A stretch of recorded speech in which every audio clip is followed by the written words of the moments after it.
Alhamdulillah rabbil alamin wassalatu wassalamu ala asyrafil anbiya'i wal mursalin wa ala alihi wa sahbihi ajma'in. Allahumma alimna yassir wa la tu'assir ya karim wa tamim bil khair. Ni ya.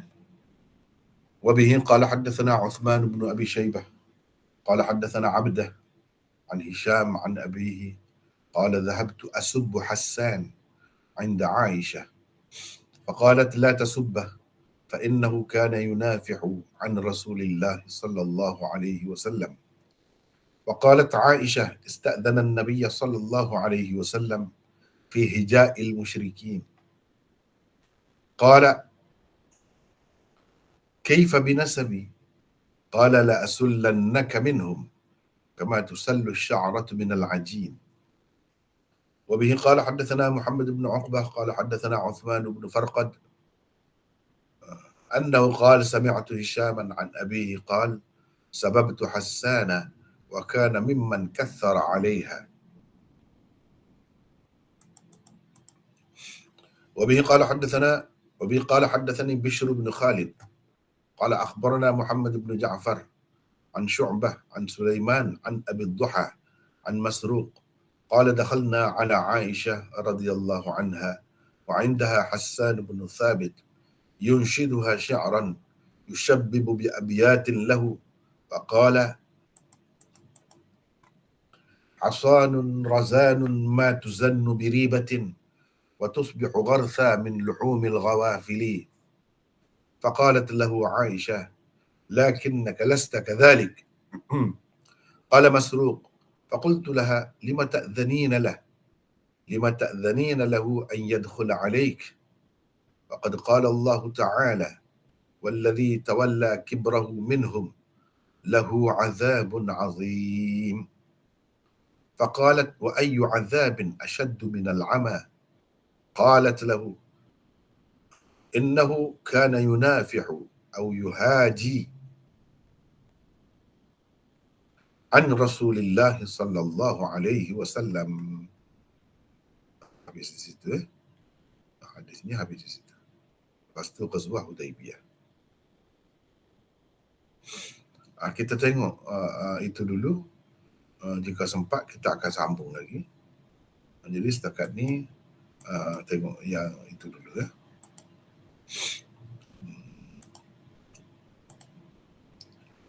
Imam Bukhari dengan sanadnya meriwayatkan daripada Hisham daripada ayahnya yakni Urwah katanya pernah aku mencela Hassan di hadapan Aisyah. Maka beliau berkata, janganlah kamu mencelanya kerana dia termasuk orang yang pernah membela Rasulullah sallallahu alaihi wasallam.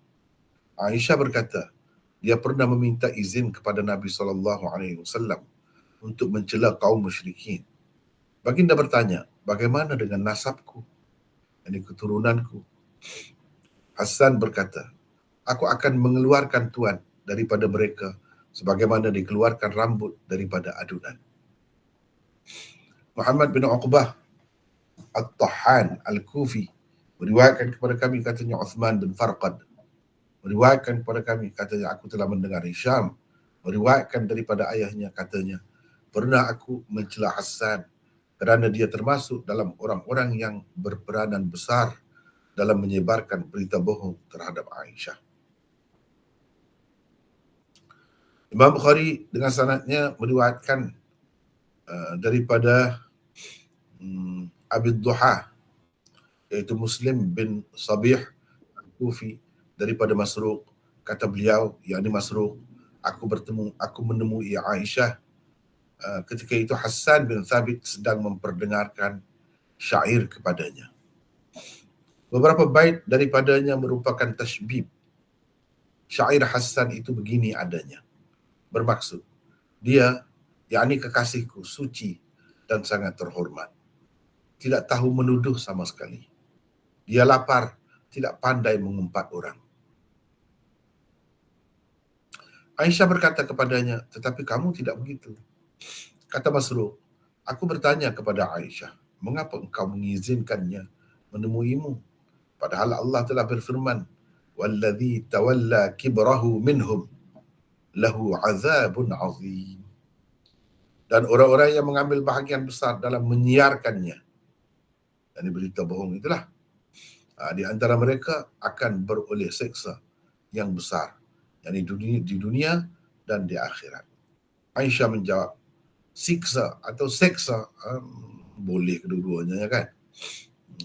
Siksa apakah yang lebih berat daripada kebutaan? Aisyah melanjutkan, sesungguhnya dia selalu membela Rasulullah sallallahu alaihi wasallam dalam membalas caci maki musuh. Itulah dua hadis yang masih berbaki di bawah bab hadithul ifk. Di bawah bab hadithul ifk. Pada semua hadis-hadis selepas hadithul ifk yang panjang tu kan, macam menjelaskan bahagian mana-mana bahagian daripadanya lah, begitu. Sebagai menjelaskan mana-mana bahagian daripada hadis yang panjang lebar yang telah kita baca sebelum ini. Jadi hadis 4145,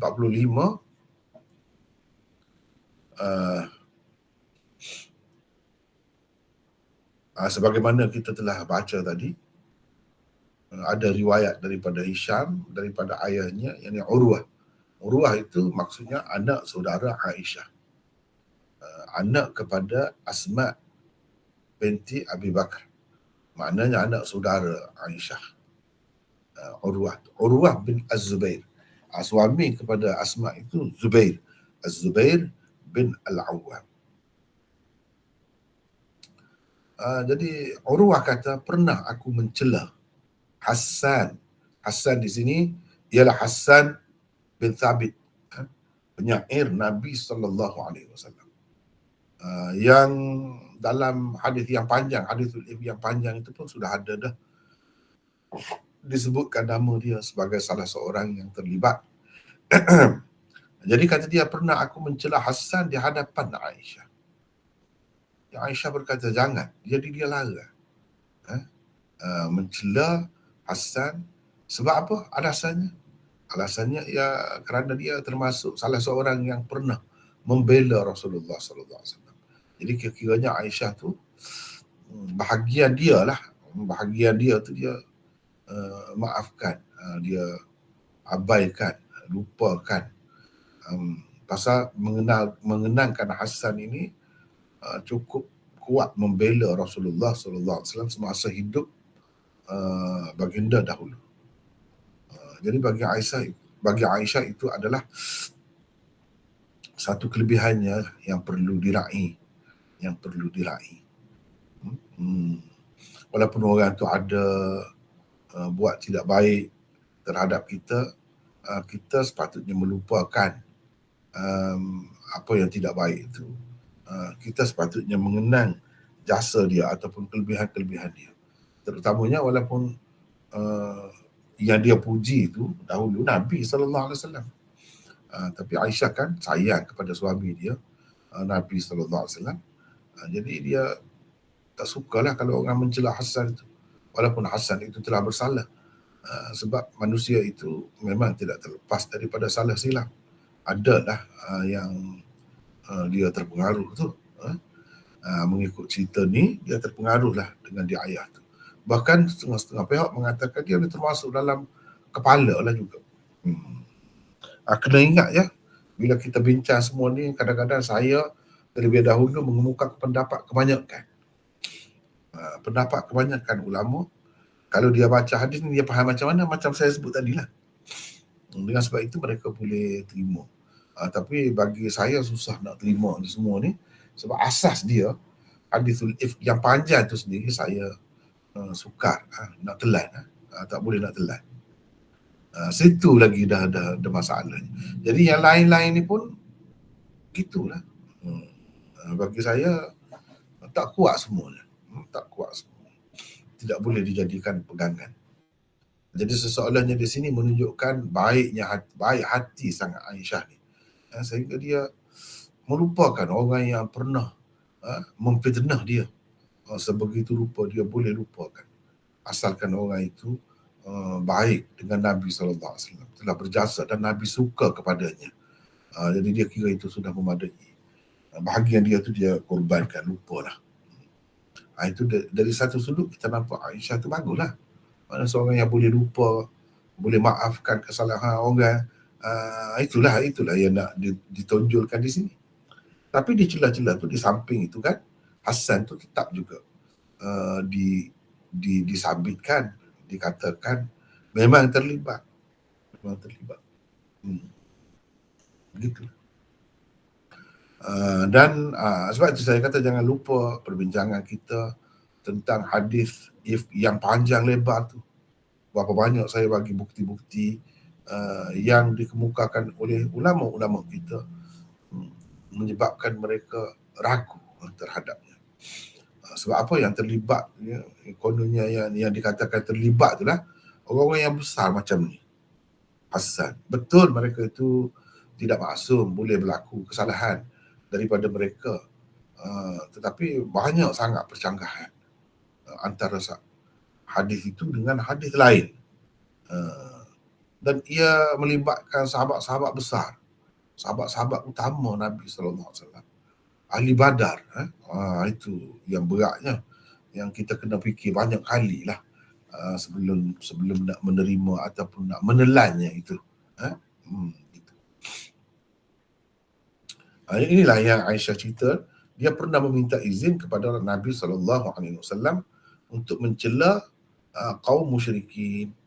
Baginda bertanya. Jadi kaum musyrikin tu sebab kebanyakan mereka tu kan, musyrikin Mekah tu ada kena-mengenanya dari segi hubungan kekeluargaan dengan Nabi SAW.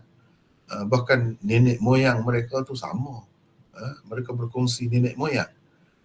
Cuma kalau biasanya orang Arab ni, kalau dia nak mencela, lah seseorang itu, dia akan kaitkan dengan nenek moyang tu sekali. Jadi nenek moyang tu kena pukul juga.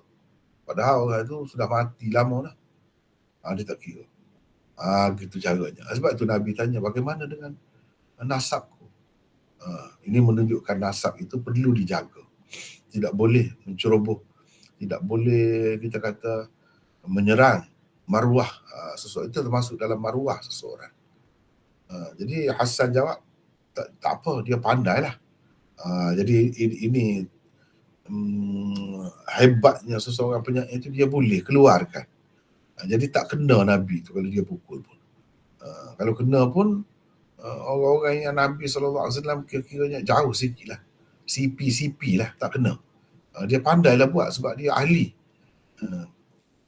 Dia kata, aku akan mengeluarkan Tuan daripada mereka sebagaimana dikeluarkan rambut daripada adunan. Adunan ni roti tepung yang diuli. Tepung itu dough panggil, orang putih panggil dough, donat. Dia uli dulu tepung tu. Tepung yang diuli itu ajin. Jadi kalau rambut masuk dalam tu kan susah nak tarik tu, dia mudah putus rambut tu kan, kalau jatuh di dalam tepung yang diuli tu, dia jadi melekat lah, susah. Kalau kita tak mau rambut tu putus, kita kena tarik pelan-pelan dengan cermat sangat. Barulah rambut tu tak putus di dalam tepung tu. Tepung yang sudah diuli tu. Kan orang kadang-kadang dia menguli tu, jatuhlah rambut dia kan. Orang perempuan ke apa, kalau rambut perempuan rambut panjang lah, jatuh dalam tu. Sebab itulah dia pakai tudung, dia pakai topi kalau chef di restoran-restoran tu. Takut jatuh lah. Dan itu kebanyakan orang dia berasa jijik lah. Jadi bagaimana Nabi tanya? Maknanya nak pukul-pukul pun janganlah kena orang yang tidak terlibat. Itu tak kena, jadi zalim pula, tidak adil. Jadi kalau kita nak pukul, nak cerca, nak apa pun biar kena orang yang berkenaan. Jadi Hasan kata tak apa, saya pandai dah buat. Jadi saya akan buat macam tu. Jadi dia buat perbandingan seperti mana ditarik rambut daripada tepung yang diuli. daripada adunan. Jadi dia melekit tu, dia melekit kuat tu. Jadi kalau kita tarik dengan apa ni, gopoh kan, dia boleh putus. Bila boleh putus, kita nak cari di dalam tu kena susah jugalah. Ataupun dia akan jadi berselera, berkecai tepung tu. Kalau kita tarik dengan kuat. Jadi dia kata dia akan tarik, ini apa ni, dipanggil kinayah kepada bercermatlah dalam melakukan sesuatu. Dalam menyusun syair mencela orang-orang musyrikin itu, dia akan bersikap sangat cermat. Itu maksudnya. Seperti tarik rambut daripada adunan itu, kinayah kepada melakukan sesuatu dengan cukup cermat. Itu maksudnya. Jadi Nabi SAW tak akan kena. Jadi Nabi SAW pun okey, tak apalah kalau begitu. Jadi dia ni, Hassan dia ada apa ni, diwan dia sendiri. Diwan itu orang kita panggil antologi. Antologi syair dia tu ada. Sampai sekarang ni ada. Dan beberapa orang ulama mensyarahkannya, menguraikannya. Memang hebatlah. Dan dia terkenal sebagai penyair Rasulullah SAW. Dan dia ni Nabi SAW doakan, bahkan sebut Jibril sokong dia, memberi kekuatan kepada Hassan itu. Sebab itu syairnya luar biasa. Syairnya memang luar biasa. Jadi kalau kita mengambil kira hadithul ifk ni, sahabat-sahabat yang hebat-hebat macam ni pun tak terlepas. Tak terlepas. Begitu.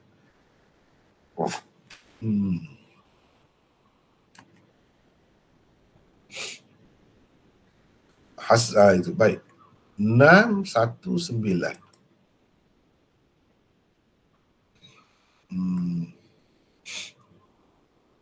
Maksudnya ialah nama baik Tuhan tetap tidak akan tercemar walaupun saya mencela mereka. Pandailah saya menggunakan bahasa sehingga Tuhan tidak akan terpalit sama. Keadaan saya dalam melaksanakan misi ini tak ubah seperti seorang yang menarik rambut keluar dari adunan dengan cermat. Rambut tidak tercemar dan tidak juga akan terputus dalam adunan. Itu maksudnya. Jadi ini seperti tarik rambut daripada adunan ini satu bentuk perbandingan kinayah dan juga kinayah. Bahasa kinayah, bahasa kiasan kepada melakukan sesuatu dengan cukup berhati-hati dan cukup cermat. Itu maksudnya. Dia akan lakukan begitulah. Lepas tu Imam Bukhari bawakan satu lagi sanad. Berdasarkan sanad ini, Hisham meriwayatkan daripada ayahnya, katanya, yakni kata ayahnya, pernah aku mencela Hassan kerana dia termasuk dalam orang-orang yang berperanan besar dalam menyebarkan berita bohong terhadap Aisyah. Kerana dia termasuk dalam itu, jadi aku pun katalah, mengucapkan kata-kata yang pedih lah. Wa kana mimman kathara 'alaiha. Dia seorang yang banyak sekali terlibat begitu dalam memfitnah Aisyah. Kira-kiranya begitulah. Baik, seterusnya hadis seterusnya kita tengok tadi dah baca dah. Masruq berkata, Masruq menceritakan kepada perawi di bawahnya iaitu Abid Duha. Abid Duha, aku menemui Aisyah. Masruq ni dia anak murid Aisyah. Ketika itu Hassan bin Thabit sedang memperdengarkan syair kepadanya. Beberapa bait daripadanya merupakan tasybih. Jadi dia bersyair. Dia insyadus syair. Insyadus syair mengungkapkan syair. Mana tidak semesti syair sendiri. Syair orang lain dibacanya, diungkapnya. Itu dipanggil insyad. Cuba kita tengok di sini ya. Ini perkataan yunshiduha syi'ran. Insyad, ansyada yunshidu, insyad ini itu makna dia. Boleh jadi syair sendiri, boleh jadi syair orang lain, cuma dia ungkapkan. Di sini syairnya syair dia sendiri, Cuma ada beberapa rangkap itu diambil daripada orang lain. Begitu. Jadi beberapa bait daripadanya merupakan tasbib. Apa itu tasbib? Tasbib ialah beberapa rangkap syair sebagai pembuka sesuatu qasidah. Jadi qasidah ni syair yang panjang lah. Panjang. Jadi pembuka dia tu biasanya dalam bentuk tasbih. Ia mengandungi kisah-kisah cinta, peristiwa-peristiwa indah di zaman muda remaja, kecantikan, kekasih dan lain-lain. Padahal pembukaan itu, pembuka tu dia tak ada kena-mengena dengan syair seterusnya. Syair-syair seterusnya itu lain kandungannya. Tetapi pembuka cerita tu dia hiaskan sedikit dengan kisah-kisah peribadi seseorang itu, kenangan dia ataupun nostalgia lah, kita kata bagi seseorang itu, dia sebut tentang benda-benda gitu. Itu dipanggil tasbih.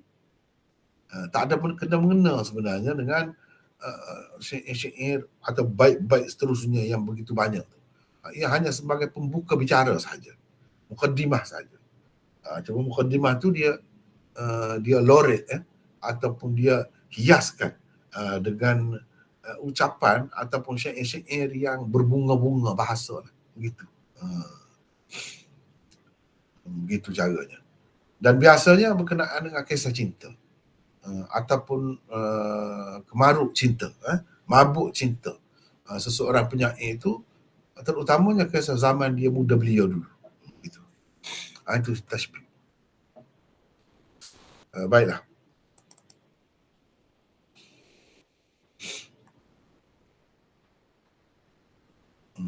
Syair Hasan itu begini, ada. Dia itu maksudnya kekasihku. Itulah dia katakan tasbih. Dia ingat cerita lama dia. Hasan bin Thabit ni kita kena ingat umur dia sampai 100 tahun lebih. Dia suci dan sangat terhormat. Tidak tahu menuduh sama sekali. Dia lapar, tidak pandai mengumpat orang. Dia lapar tapi tidak pandai mengumpat orang. Dia lapar tapi tak makan daging orang. Itu asal dia, makna dia begitu. Tak makan daging itu maksudnya tak mengumpat orang. Itu yang dia kata. Mana kekasih dia ni seorang yang sangat baik. Seorang yang suci, sangat terhormat. Dia tak tuduh orang. Begitu.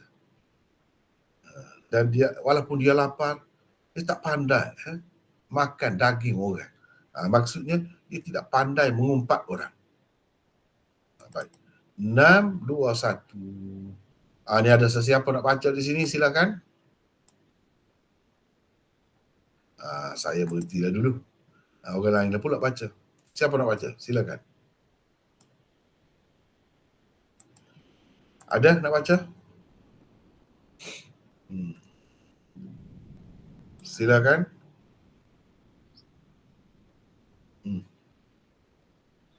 Saya baca Maulana. Silakan. Nota 621. Inilah sebahagian daripada syair tasbih yang diungkapkan oleh Hasan pada hari itu. Makna asal wa tusbihu gharsa min luhumil ghawafil ialah dia lapar terhadap daging wanita-wanita yang langsung tidak terlintas memikirkan sebarang kejahatan. Ibarat ini merupakan kinayah, bahasa kiasan kepada langsung tidak tahu mengumpat orang. Lapar terhadap daging wanita-wanita bererti dia tidak pandai langsung mengumpat orang. Jika dia selalu mengumpat bererti dia selalu memakan daging orang dan akan kenyang kerananya. Dengan erti yang sama juga Allah berfirman di dalam Al-Quran, A'udzubillahi minasyaitonir rajim. Ya ayyuhallazina amanu ijtanibu katsiran minadh dhanni an ba'dadh dhanni wa la tajassasu wa la yabtab. Inna ba'dadh dhanni. Inna. Kau baca gitu dah, saya silap dengar ya. Ulang baliklah. Ya ayyuhallazina amanu ijtanibu katsiran minadh dhanni inna ba'dadh dhanni itsm wa la tajassasu wa la yaghtab ba'dukum ba'dha ayuhibbu ahadukum an ya'kula lahma an ya'kula ya an Oh, dua. ya'kula ya Dua kali ni. Dia silap. Satu sekali saja. Gini ya. Dia tersalah ni. An ya'kula lahma. ولا يغتب بعضكم بعضا أيحب أحدكم أن يأكل لحم أخيه ميتا فكرهتموه واتقوا الله إن الله تواب رحيم. Bermaksud, wahai orang-orang yang beriman, jauhilah kebanyakan dari sangkaan supaya kamu tidak menyangka sangkaan yang dilarang. Kerana sesungguhnya sebahagian dari sangkaan itu adalah dosa, dan janganlah kamu mengintip atau mencari-cari kesalahan dan keaiban orang, dan janganlah setengah kamu mengumpat setengahnya yang lain. Adakah seseorang dari kamu suka memakan daging saudaranya yang telah mati? Jika demikian keadaan mengumpat, maka sudah tentu kamu jijik kepadanya. Oleh itu patuhilah larangan-larangan tersebut dan bertakwalah kamu kepada Allah. Sesungguhnya Allah penerima taubat lagi Maha mengasihani. Al-Hujurat ayat 12. Jadi di sini saya maksudkan di sini dalam Quran disebut, adakah seseorang daripada kamu suka memakan daging saudaranya yang mati ni? Makan daging. Makan daging ni maksudnya mengumpat. Itu dalam bahasa kiasan. Dalam Quran pun ada guna juga. Jadi di dalam bait ini, wa tusbihu ghartha min luhumil ghawafili, maksudnya dia tidak suka makan daging. Maksudnya tidak suka mengumpat lah. Ini bahasa kinayah dipanggil ataupun bahasa kiasan. Dalam bahasa Arab, kalau kata tak suka makan daging orang ataupun orang mati, maksudnya tak suka mengumpat. Jadi Hasan ni dalam syair muqaddimah, syair tashbib dia tu, dia sebut begitu. Maknanya kekasih dia tu seorang yang sangat baik. Dia tak ada terlintas pun nak mengumpat orang. Boleh jadi secara tidak langsung walaupun tak ada kena-mengena dengan syair-syair dia seterusnya, tapi dia nak mengisyaratkan kepada dirinya sendiri. Dia kesal lah dengan diri dia tu. Kenapa dia ni boleh memfitnah Aisyah? Sedangkan orang-orang yang baik, termasuklah kekasih dia dahulu, dia tak ada mengumpat. Orang mengumpat kata-kata yang tak baik pun tak ada, apa lagi nak memfitnah. Macam dia nak menyatakan kekesalan diri dia lah. Mungkin juga kita boleh kaitkan dari sudut tu. Begitulah.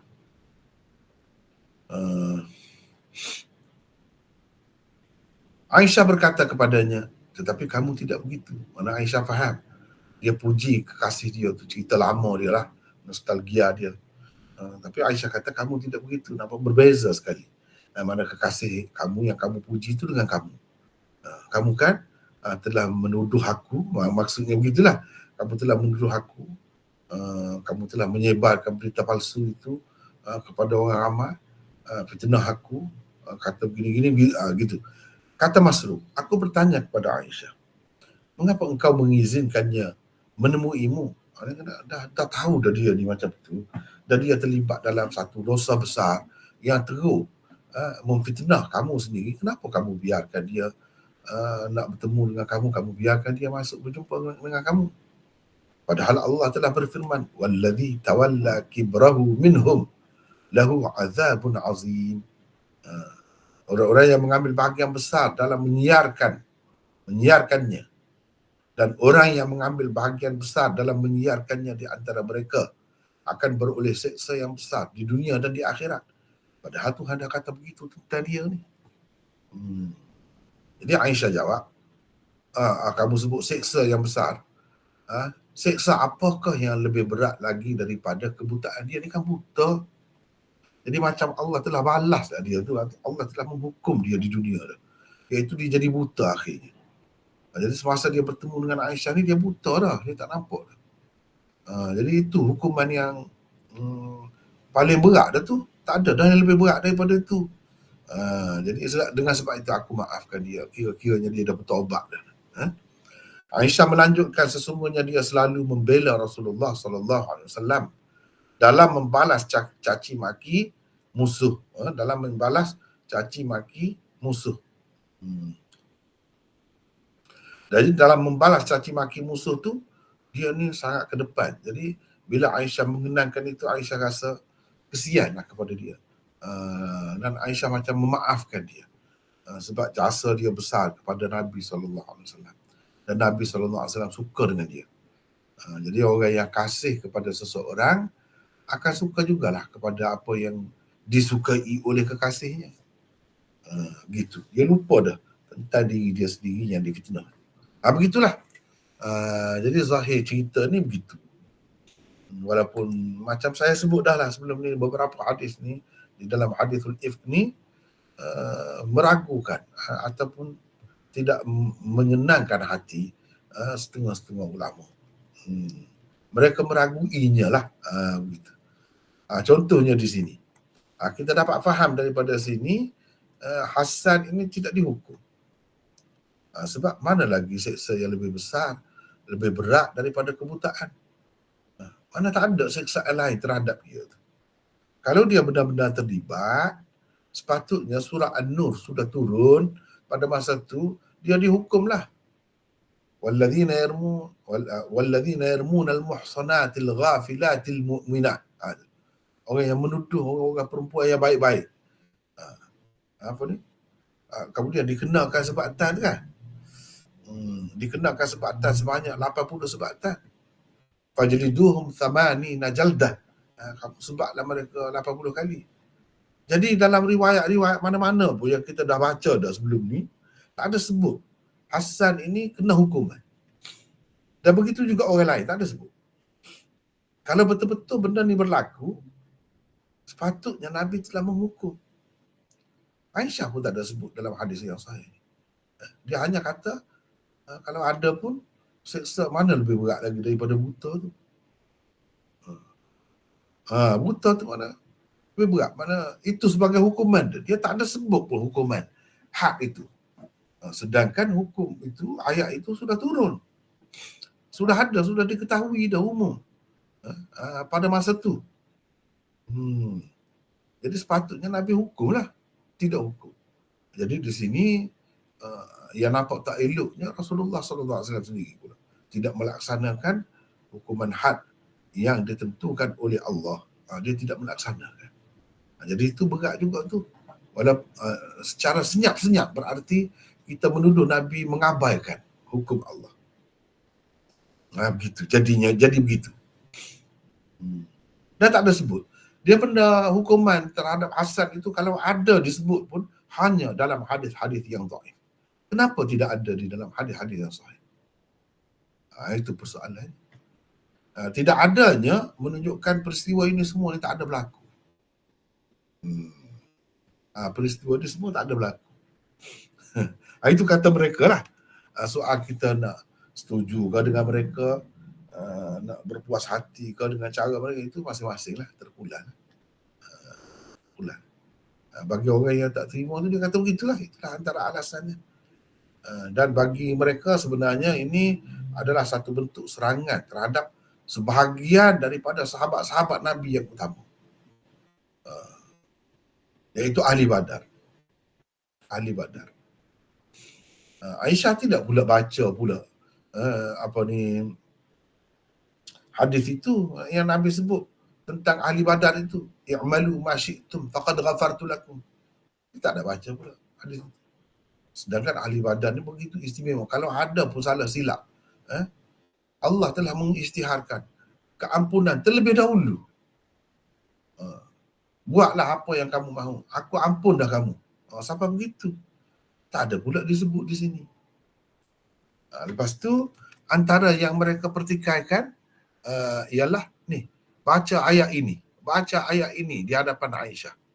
Dan Aisyah tak kata apa. Sedangkan wallazi tawalla kibrahu ni minum ni allazi ni mufrad. Dan jumhur ulama, kebanyakan ulama menyebutkan ini Abdullah bin Ubay bin Salul. Itu munafik tu. Kenapa pula dikaitkan dengan Hassan? Jadi lahu ni seorang ni, lahu azabun azim. Tawalla kibrahu, hu mufrad juga. Menunjukkan seorang yang terlibat tu. Kenapa dikaitkan Hassan? Kalau ramai selain daripada Abdullah bin Ubay bin Salul itu, walladzina tawallaw. Begitu. Dia sebut bukan wallazi tawalla kibrahu. Ni Masruq tu kaitkan ayat ini dengan Hassan. Padahal ayat ini bukan berkenaan dengan Hassan. Ayat ini berkenaan dengan Abdullah bin Ubay bin Salul itu. Makna diletakkan Hassan ini setaraf dengan Abdullah bin Ubay bin Salul itu. Itu teruk tu. Dan Aisyah tak ada komen apa. Aisyah komen benda lain. Aisyah kata mana lagi seksa yang lebih besar daripada itu. Dia tak ada kata, kenapa kamu kaitkan ayat itu dengan dia? Ayat itu, cuba kita perhatikan, itu mufrad tu satu orang tu. Dan yang terlibat betul-betul yang semua akui ialah Abdullah bin Ubay bin Salul. Kenapa kamu kaitkan dengan Hassan? Sepatutnya Aisyah tegur begitu.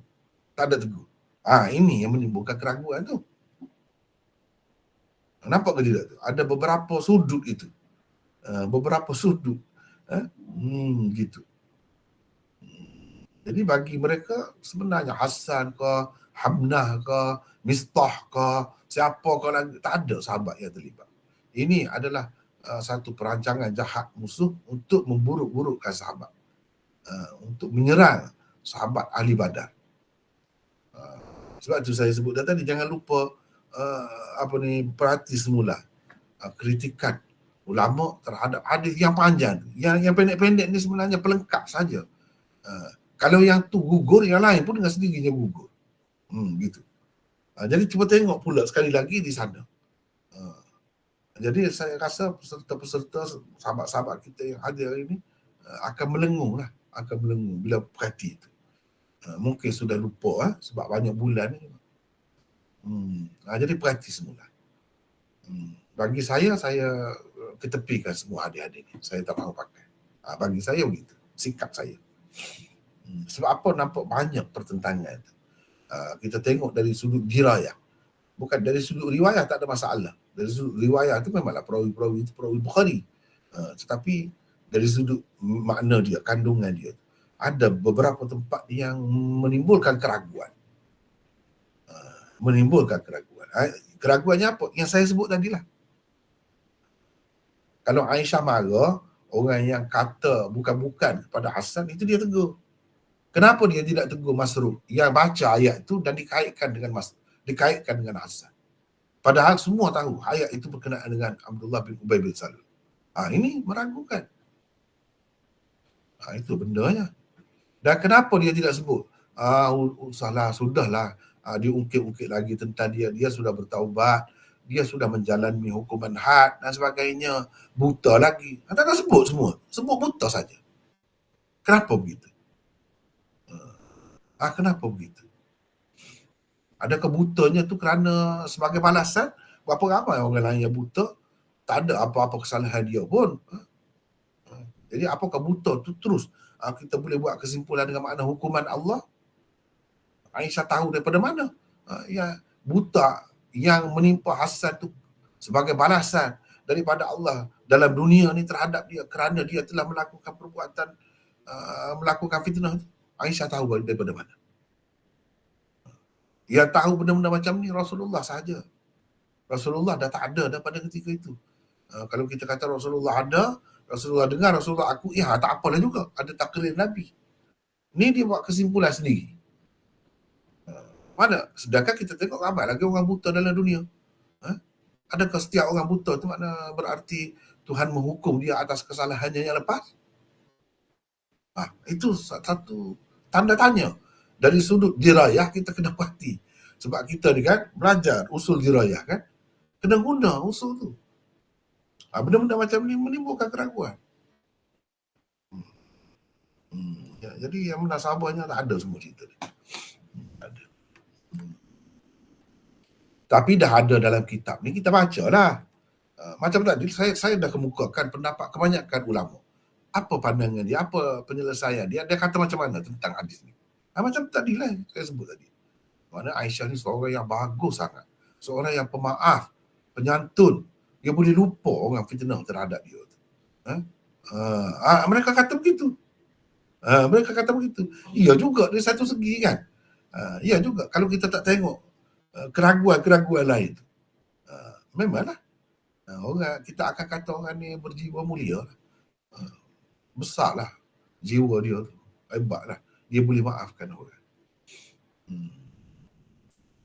Tetapi kalau kita tengok dari sudut lain, itu menimbulkan keraguan.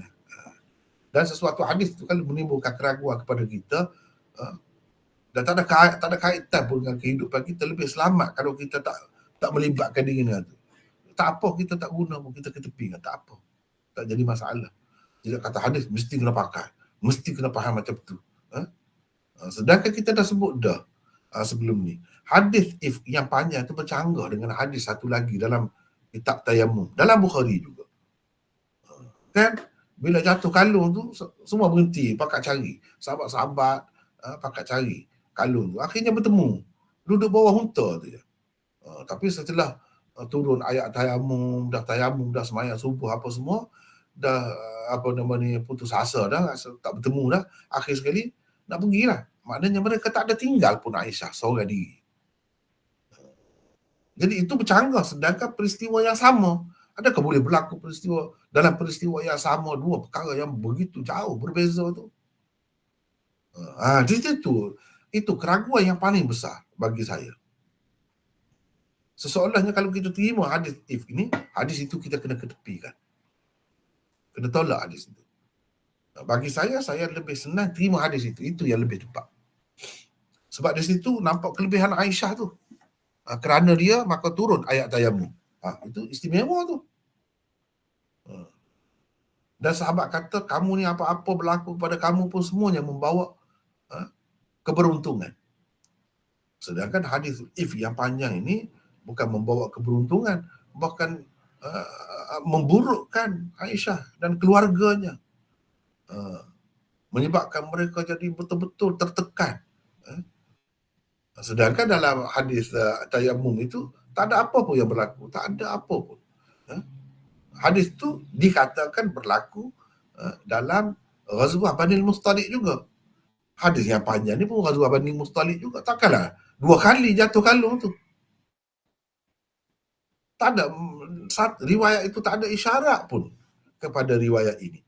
Sebagaimana riwayat ini tak ada isyarat pun kepada riwayat itu. Salah satu daripadanya mesti betul. Saya ambil yang satu lagi sebab itu yang paling selamat. Di situ tidak ada nampak Aisyah teruk apa, tak ada. Tak ada bercanggah dengan banyak hadis yang lain. Sedangkan yang ini banyak bercanggah. Itulah secara ringkasnya tentang ni. Jadi habislah cerita hadisul ifk dengan habisnya hadis ini. Kemudian kita akan masuk kepada tajuk baru pula. Babu Ghazwatil Hudaybiyah.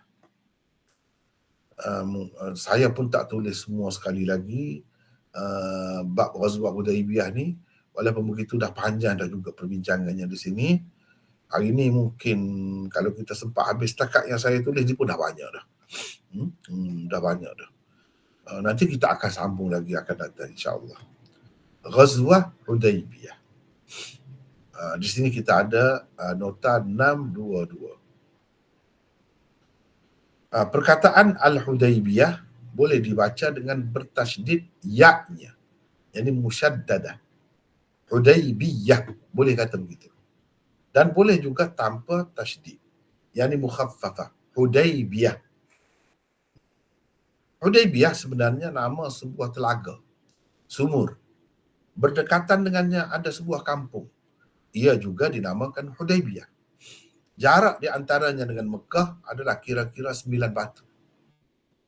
Sebahagian besar daripadanya termasuk dalam tanah haram. dan sebahagian yang lain pula tidak termasuk tanah haram. Ghazwah Hudaybiyah telah berlaku pada bulan Dzulqa'dah tahun ke-6 Hijrah. Ini Ghazwah Hudaybiyah. Jadi satu perkara yang saya nak sebut terlebih dahulu, ya.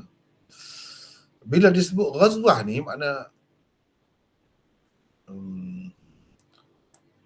sebab itu saya tak terjemah ghazwah ni dengan makna perang atau peperangan Hudaybiyah.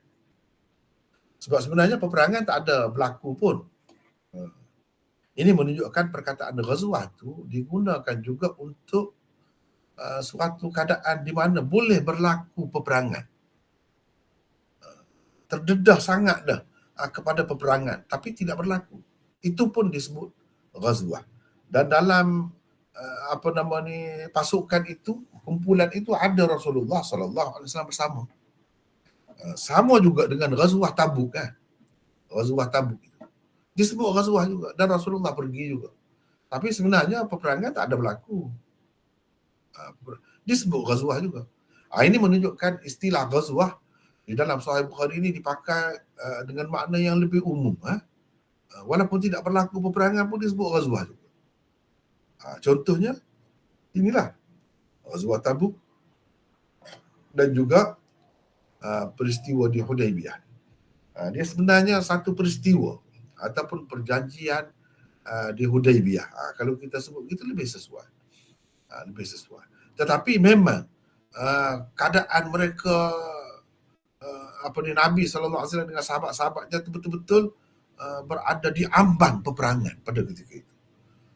Sedikit saja kalau tersalah langkah boleh berlaku peperangan pada masa itu sebenarnya.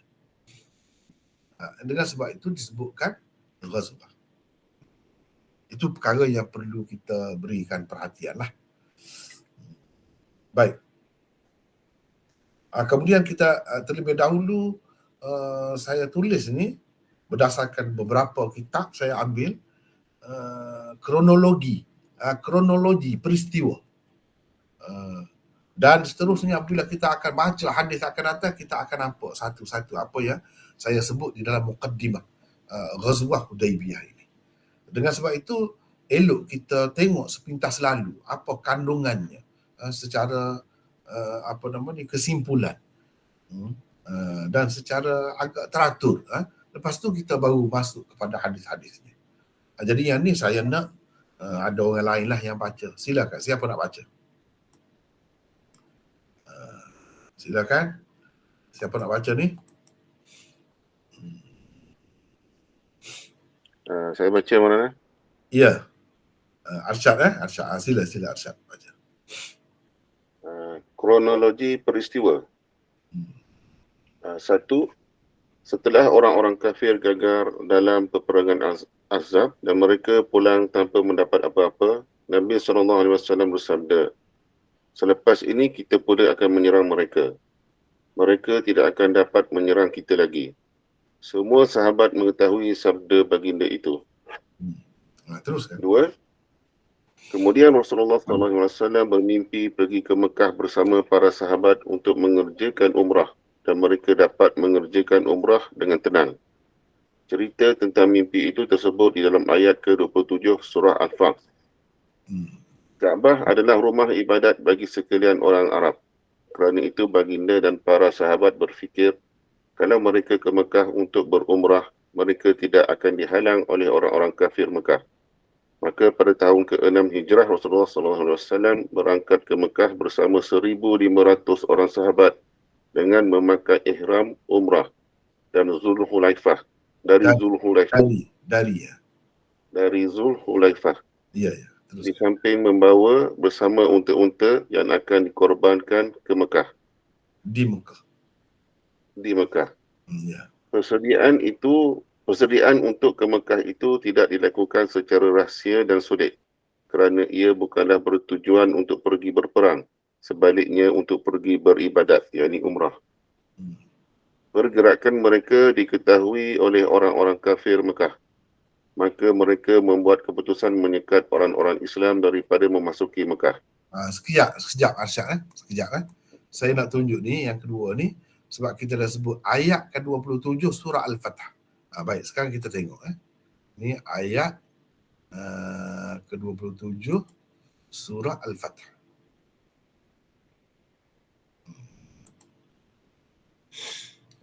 Surah Al-Fath. Ni. Baik, ayat ke-27 ni.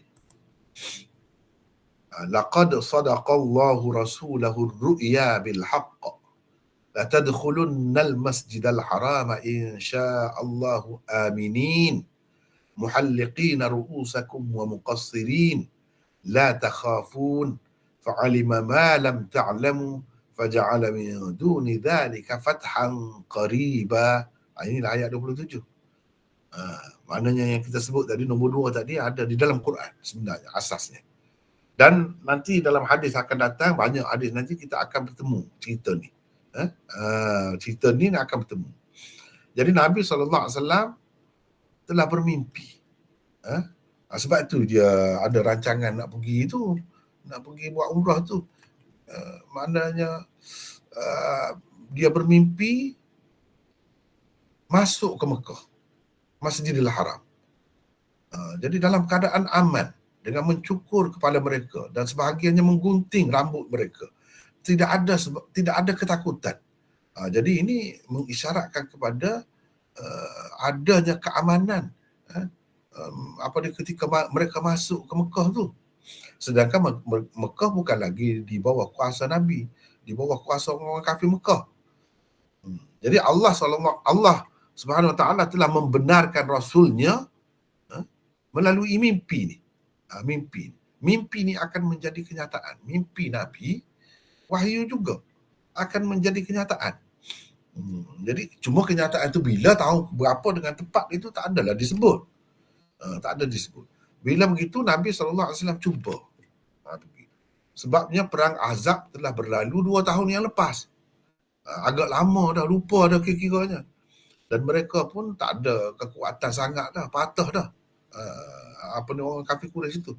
Jadi bila bermimpi, Nabi pun ajak bawa sahabat-sahabat dia pergi untuk pergi buat umrah. Bukan pergi nak berperang. Dan dengan sebab itu diketahui oleh umum Nabi nak pergi itu. Semua orang tahu. Dan berita itu sampai juga kepada orang kafir Mekah. Cuma mereka bimbang lah.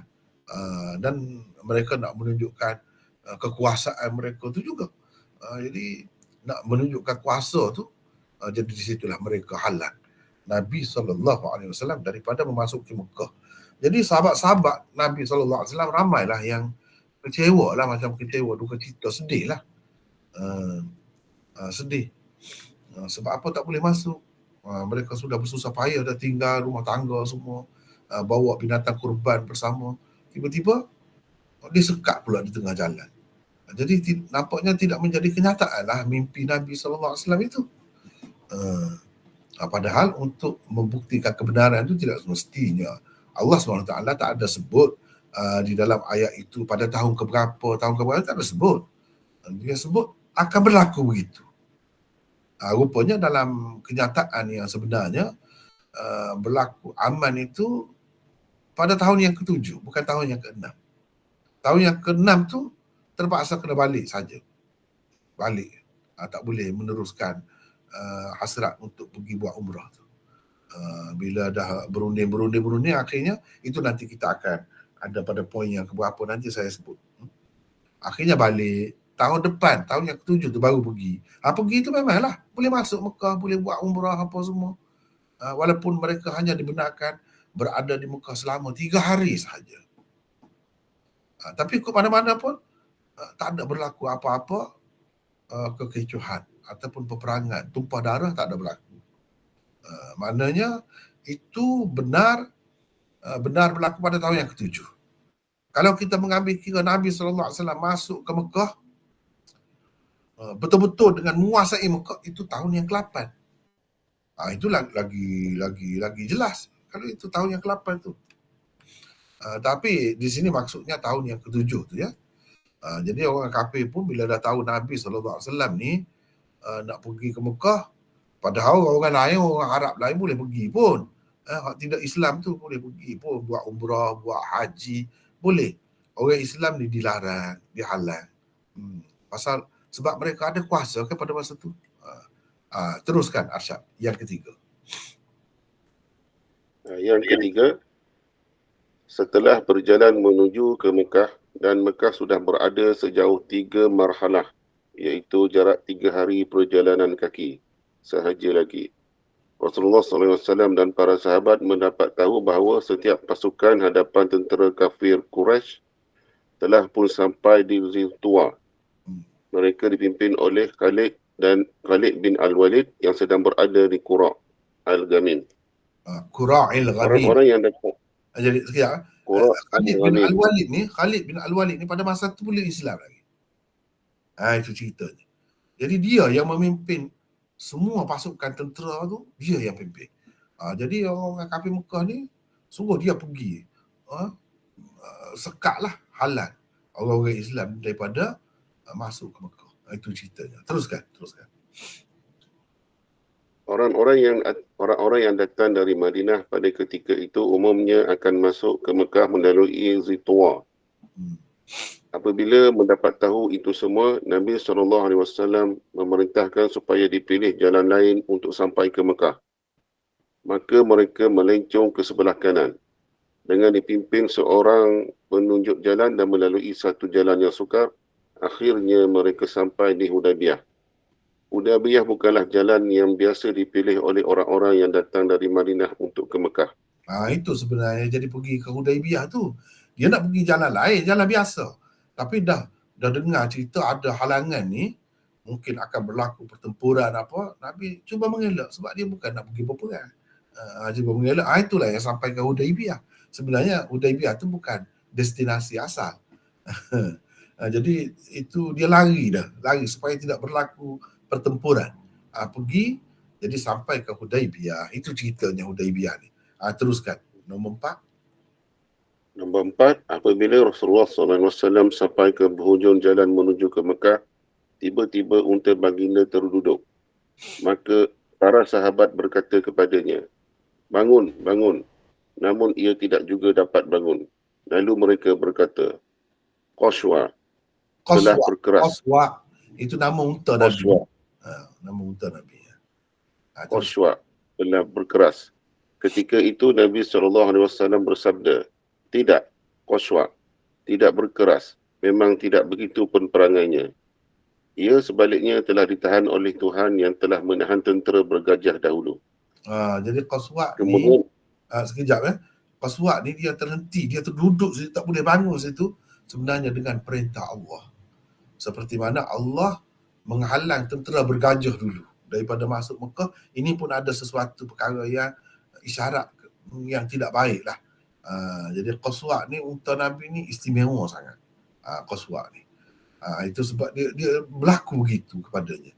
Nabi kata bukan perangai dia begitu. Kalau dalam keadaan biasa, dia tidak begitu. Dia ada sesuatu. Begitu. Kan kita ingat kan, Nabi SAW ketika masuk ke Madinah tu kan, sahabat-sahabat minta, masing-masing tu minta Nabi SAW singgah di rumah dia. Nabi duduk di rumah dia, masing-masing menawarkan, buka pintu seluar-luarnya biar Nabi pergi. Nabi kata apa? Utrukha fa innaha ma'murah.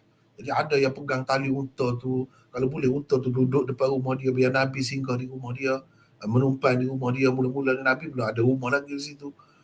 Nabi tiba-tiba kata, biarkan dia. Jadi biarkan unta dia tu, Qaswa tu. Biarkan unta tu, fa innaha ma'murah. Kerana unta ini diperintah oleh Allah. Bukan sebarang unta ni. Bukan sebarang unta ni, dia diperintah. Bila sampai tempat dia akan duduk dengan sendiri. Itu cerita Qaswa ni. Jadi bila sampai di rumah Abu Ayyub Al-Ansari, unta tu duduk. Nabi kata hadis inilah tempat kita. Nabi pun singgah di rumah Abu Ayyub, jadi tetamu Abu Ayyub selama beberapa hari. Itu ceritanya. Sebab itu Nabi SAW ketika tahun yang ke-8, tahun yang ke-10, dia pergi ke Mekah kan, dia tawaf dengan unta, naik unta. Boleh. Sebab unta tu memang unta yang memang jinak. Unta yang bagus. Dia tidak berak, kencing, tak tentu pasal.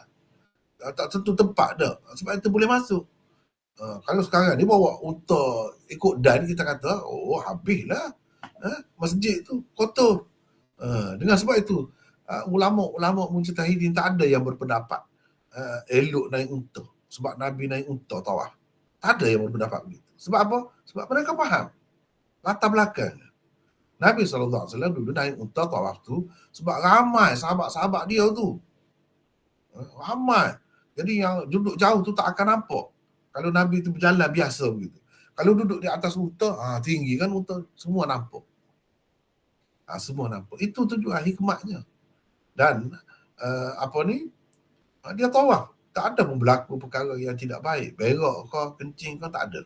Sebab unta Nabi SAW ni istimewa. Itulah antaranya.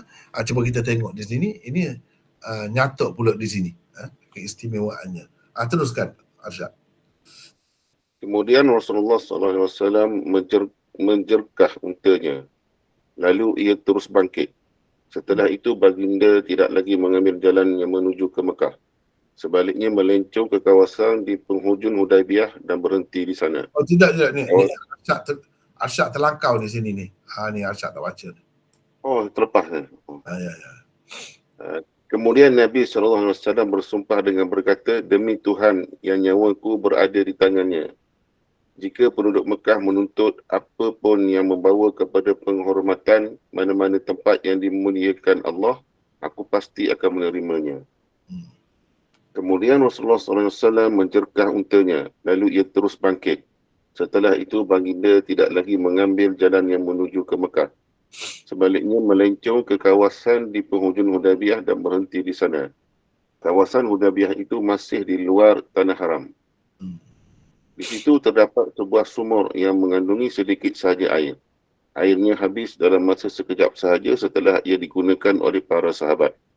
Maka mengadulah mereka kepada Nabi SAW tentang kehabisan airnya.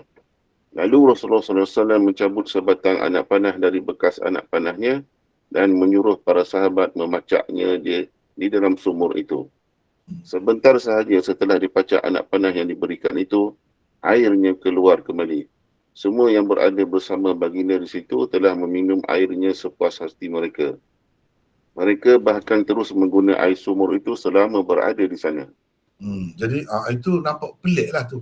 Satu perkara pelik berlaku tu, mukjizat Nabi-nya disuruh pacak anak panah dia tu jadi keluar air banyak. Beberapa hari mereka duduk situ, duduk guna banyak, tak habis. Itu pelik juga berlaku tu. Padahal sebelum tu sekejap saja habis. Ini berlaku dalam peristiwa ni lah. Perkara itu antaranya berlaku dalam peristiwa ini. Lepas tu yang kelima ni orang lain lah pula supaya Arsyad tidak penat sangat. Orang lain pula. Sila. Siapa nak baca pula? Sila. Kita bagi bahagian. Sesiapa nak ambil bahagian boleh. Silakan. Tak penat sangat seorang membaca. Ada sesiapa?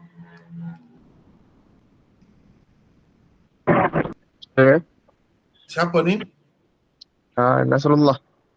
Nasrullah daripada mana Nasrullah? Saya daripada Perlis. Daripada Perlis. Silakan Nasrullah. Semasa berada di Hudaibiyah. Saya tak dengar ni, macam putus. Nasrullah. Saya tak dengar. Boleh. Sekarang ni boleh. Silakan.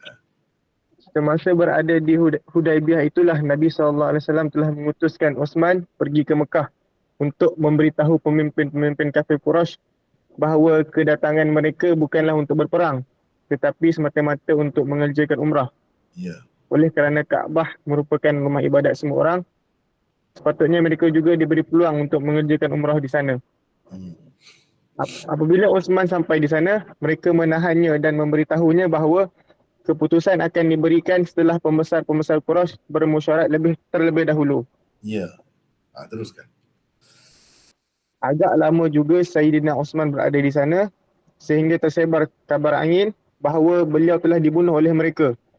Jika Osman benar-benar telah dibunuh, maka tidak ada lagi jalan lain selain perang. Apa? Teruskan. Pada ketika itulah Rasulullah SAW berbai'ah dengan para sahabatnya di bawah satu pokok samurah untuk berperang dengan orang-orang kafir Quraisy Mekah dan tidak akan berpaling belakang jika berperang. Berita tentang bai'ah itu sampai ke pengetahuan orang-orang kafir Quraisy Mekah. Maka dengan segera mereka melepaskan Osman pulang dan bermulalah siri perundingan di antara Rasulullah sallallahu alaihi wasallam dan mereka di Hudaibiyah. Sekejap Nasrullah sekejap Saya nak tunjuk di sini apa yang kita sebut ini ada di dalam Quran sebenarnya. Di dalam kalau nak perhatikan dalam surah ni Al-Fath ni banyak sekali sebenarnya menyebut tentang apa ni?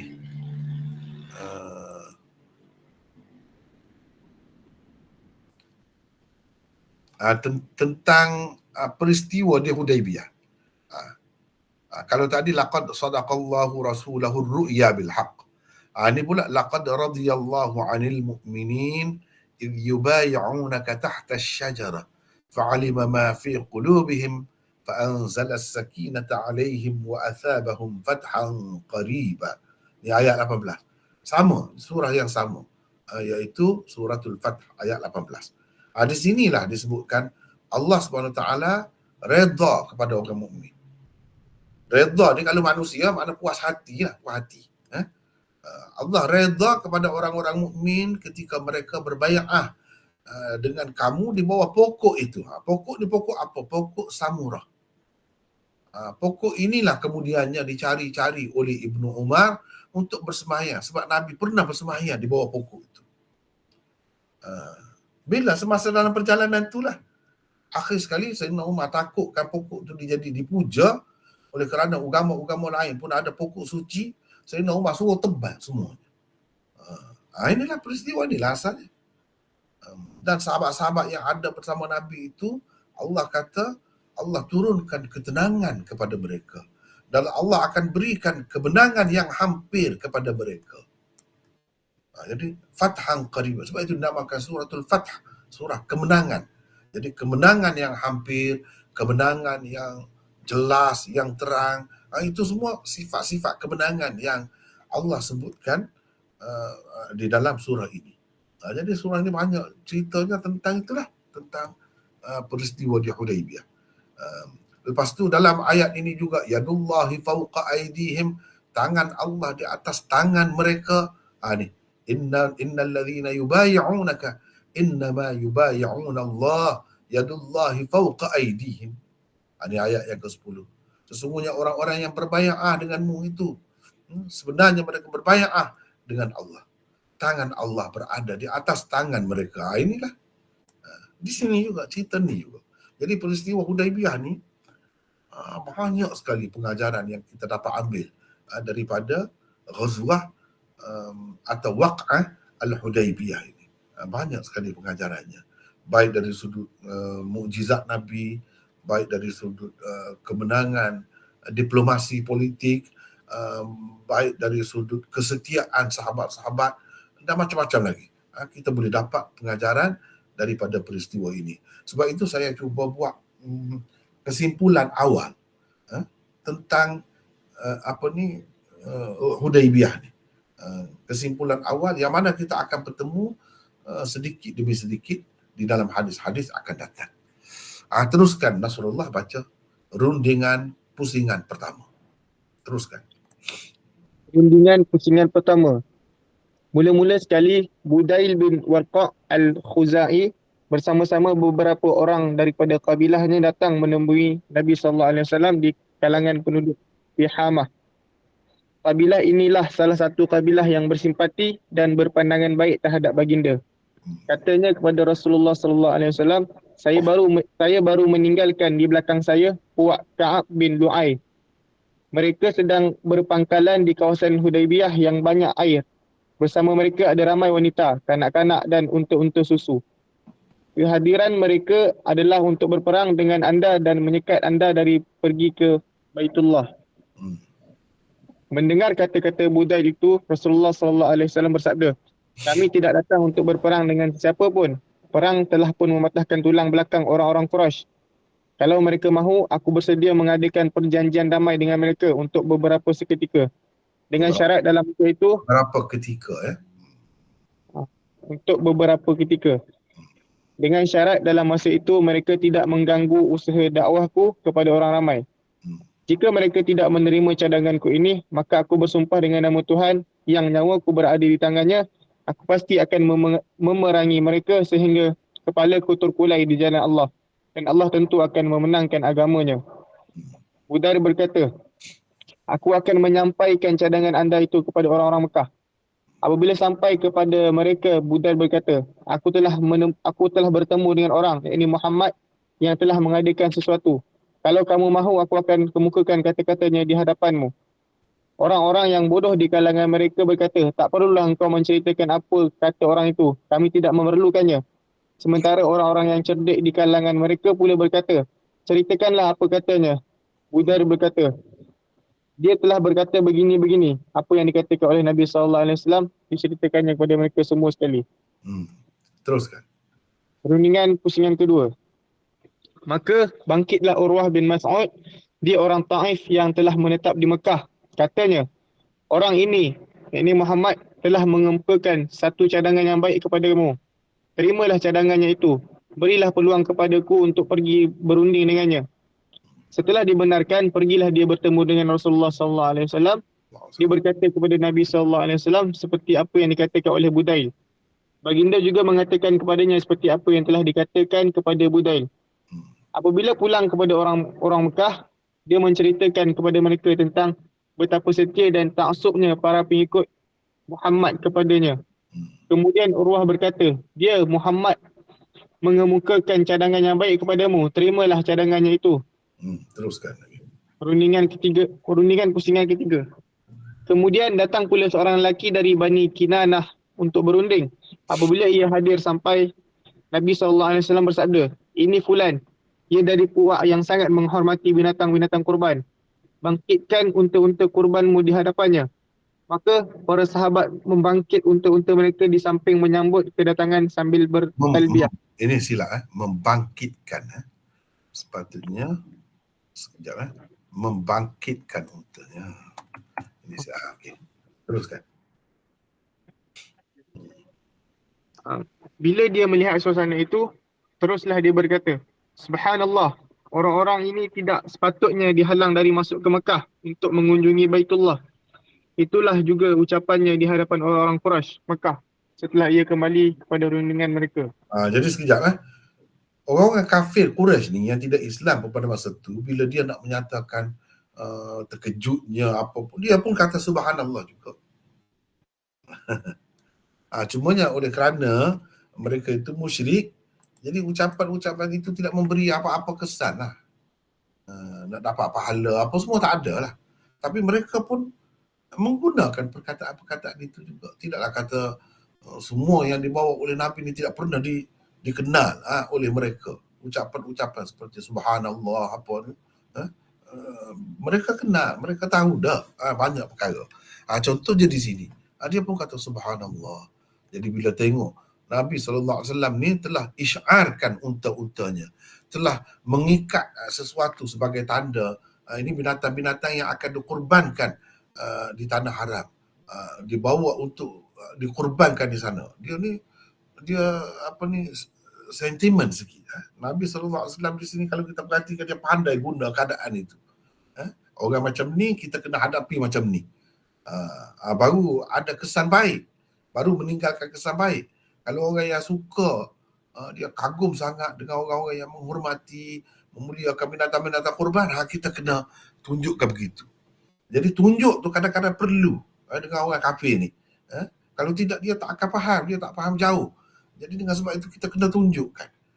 Jadi bila tunjuk tu dengan bertalbiyah, dengan apa, unta-unta dia tengok isyar ini, fahamkan isyar ini lukakan sedikit bonggol dia tu. Bonggol dia tu ditoreh sedikit.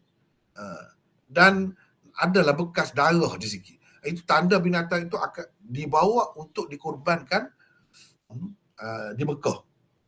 Jadi bila dia tengok tu terkejutlah dia. Ni bukan orang nak berperang. Apa pasal kita nak berperang dengan puak-puak ni? Dia nak pergi buat ibadat. Jadi benarkanlah tak patut kita sekat halang mereka ni. Itu ceritanya. Baik. Kalau boleh orang lain pula baca, siapa nak baca pula silakan. Tak penat sangat setiap orang tu. Silakan, siapa nak baca pula?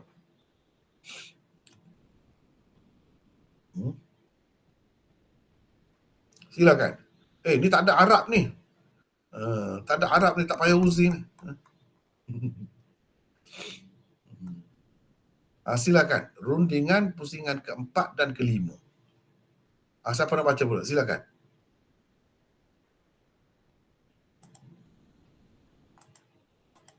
Senyap ni. Saya baca lah mana. Siapa ni? Basir. Abdul Basir. Silakan. Rundingan pusingan keempat dan kelima. Setelah itu datang pula Mikras. Bila ia hampir sampai, Rasulullah SAW bersabda, ini Mikras. Dia seorang Mikras. Ini Mikras. Dia seorang tidak baik. Ketika ia sedang bercakap-cakap dengan Rasulullah, tiba-tiba datang pula Suhaib bin Amar. Apabila ternampak dia, baginda mengambil sempena baik dengan kedatangannya seraya bersabda, sekarang urusan kamu dimudahkan. Rasulullah Akhirnya, sekejap Abdul Basir. Rasulullah ni selalu dia mengambil tafaul, dipanggil mengambil sempena baik dengan nama, dengan sesuatu, dia mengambil sempena baik sebagai tanda yang menunjukkan kebaikan. Misalnya orang yang mari ni Suhail. Suhail dalam bahasa Arab daripada perkataan sahal.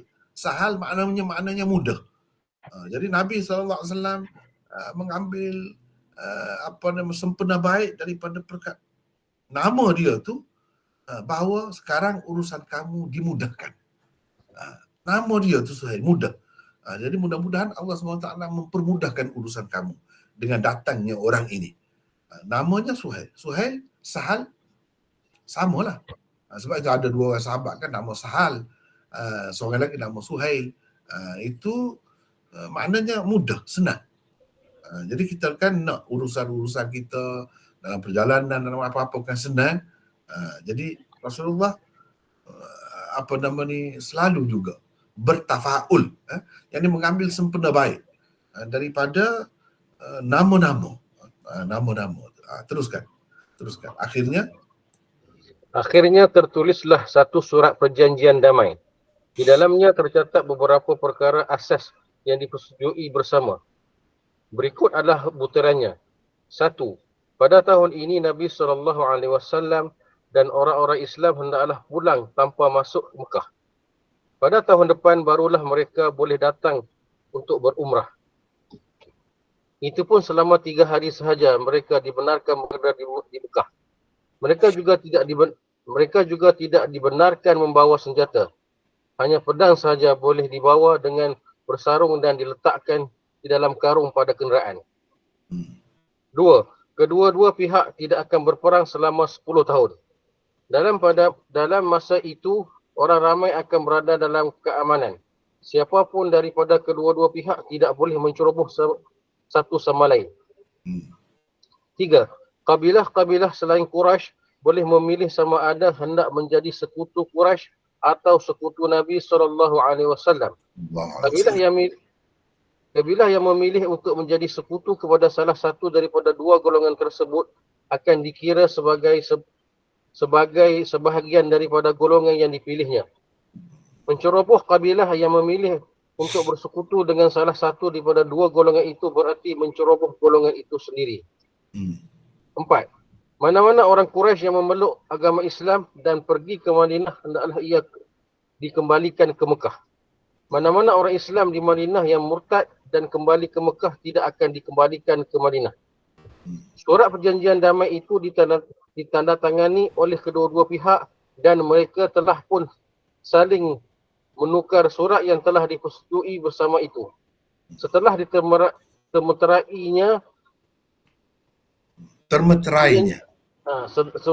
setelah termeterainya perjanjian di antara mereka, Bani Khuza'ah memilih untuk menjadi sekutu Nabi SAW.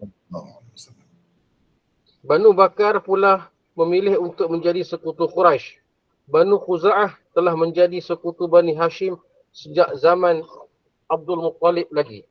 Iaitu Abdul Muttalib ni datuk Nabi lah kan. Jadi puak ni memang dia suka bersekutu dengan keluarga Nabi ni. Teruskan. 6. Setelah surat perjanjian damai selesai ditulis dan dipersetujui bersama, Nabi SAW memerintahkan para sahabat supaya bangun dan pergi menyembelih binatang kurban masing-masing di samping membuka ihram. Namun tiada siapa pun menurut perintah baginda itu. Walaupun sebanyak 3 kali mereka diperintahkan. Melihat keadaan mereka yang menyebal sedemikian rupa, Nabi SAW masuk ke dalam khemahnya lalu merunguk di hadapan isterinya Ummu Salamah. Maka Ummu Salamah bertanya, adakah kanda mahu mereka menurut perintah kanda? Kalau mahu maka keluar sajalah tanpa berkata apa-apa dan sembelihlah binatang korban sendiri serta panggillah tukang cukur supaya ia bercukur kepada kanda. Mendengar pandangan isterinya itu, Nabi SAW terus keluar dan melakukan seperti apa yang dikatakan oleh isterinya. Sebaik saja mereka melihat perbuatan Nabi SAW, mereka semua terus bangun melaksanakan apa yang telah diperintahkan sebelum itu. Walaupun hati mereka amat sedih, geram dan kesal dengan apa yang telah berlaku. Jadi sebab begini ya Abdul Basir ya. Sebab begini, secara zahirnya nampak surat perjanjian itu macam berat sebelah. Jadi nampak macam Islam ni, orang Islam ni lemah. Sedangkan sahabat-sahabat dia tidak berasa lemah. Dia berasa boleh, kalau nak perang pun boleh. Jadi nampak sewenang-wenang orang kafir ni, mentang-mentang mereka tu ada kuasa di Mekah tu, menentukan begini. Nampak kita ikut saja, Nabi ikut saja, nampak lemah. Sahabat-sahabat ni dia tak suka nampak Islam ni dihina, lemah, dia tak suka. Jadi itulah sebab sebagai manusia biasa dia sedih lah. Itu sebab bila Nabi SAW suruh dia buat tu, senyap semua. Teruskan. Selepas beberapa hari berada di Hudaibiyah, akhirnya Nabi SAW dan para sahabat pulang ke Madinah. Dalam perjalanan pulang itulah turun surah Al-Fath kepada baginda. Perjanjian damai di Hudaibiyah itu diisytihar sebagai Fathul Mubin, kemenangan yang nyata. Sekejap ya, Abdul Basir, sekejap. Jadi dalam perjalanan pulang turun surah itu. Sebenarnya sebahagian daripadanya telah turun sebelum itu lagi. Jadi dalam masa yang dekat-dekat lah turun itu. Begitu. Bukan semuanya baru turun setelah dalam perjalanan pulang. Tidak. Macam tentang mimpi tadi. Itu turun sebelum itu lagi. Dengan sebab mimpi itulah, terdorong oleh mimpi itulah juga Nabi SAW pergi. Itu berangkat tu. Jadi bukan makna semua sekali diturunkan pada masa itu. Bahkan sebahagian diturun pada masa lain. Tapi kebanyakannya berkait dengan peristiwa Hudaibiyah itulah. Teruskan. Semasa berlakunya proses perjanjian damai di Hudaibiyah itu, telah berlaku juga beberapa peristiwa penting. Antaranya ialah 1. Kutukan Abu Bakar yang luar biasa terhadap Urwah bin Mas'ud. Antara kata-kata Urwah bin Mas'ud semasa berunding dengan Nabi SAW ialah, Muhammad, tolong ceritakan kepadaku, kalau engkau melenyapkan semua sekali bangsamu, adakah pernah engkau dengar ada mana-mana orang Arab sebelummu telah menghapus dan melenyapkan semua sekali bangsanya? Dan jika keadaan berlaku sebaliknya pula, maka aku telah pun nampak muka-muka para orang yang akan cabut lari meninggalkanmu seperti gerombolan domba yang ketakutan. Mendengar kata-katanya itu, Abu Bakar tidak dapat menahan kemarahannya. Beliau lantas berkata, hisaplah kelentik Dewi Lat. Adakah kami akan lari meninggalkan Rasulullah SAW? Adakah kami akan membiarkannya keseorangan? Jadi ini semua ni kan, saya buat ringkasan terlebih dahulu. Hadisnya akan kita bertemu di dalam di bawah ni bab Ghazwah Hudaibiyah ni. Semua ni kata-kata Abu Bakar begini. Jadi maknanya orang yang mulia, orang yang hebat, tinggi kedudukannya di sisi Allah ni bukan bermakna tidak pernah dia mencarut dalam hidup dia. Bahkan Sayyidina Abu Bakar ni telah mencarut di sini. Mencarutlah kita kata sebab dia nak melepaskan kemarahannya. Geram sangat dia. Jadi dikaitkan dengan berhala pula tu. Sedangkan berhala tu, ialah berhala tu bagi orang kafir Quraisy, berhala tu berhala betina atau perempuan itu. Lat itu berhala betina. Sebab tu Sayyidina Abu Bakar kata begitu. Sebab dia geram sangat dengan kata-kata Urwah bin Mas'ud tu. Rupa-rupanya dia tuduh kita ni macam tu. Kita tak akan biarkan Rasulullah sallallahu alaihi wasallam tu keseorangan.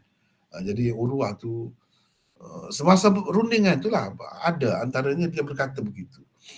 Dia pun takut juga. Takut terhapus habis etnik Arab ni. Macam Nabi sallallahu alaihi wasallam tu ganas sangat. Ya. Teruskan. Ini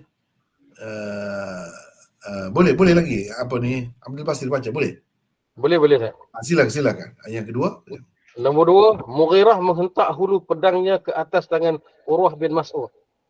Semasa bercakap-cakap dengan Nabi SAW, Urwah beberapa kali menghulur tangannya untuk memegang janggut Nabi SAW.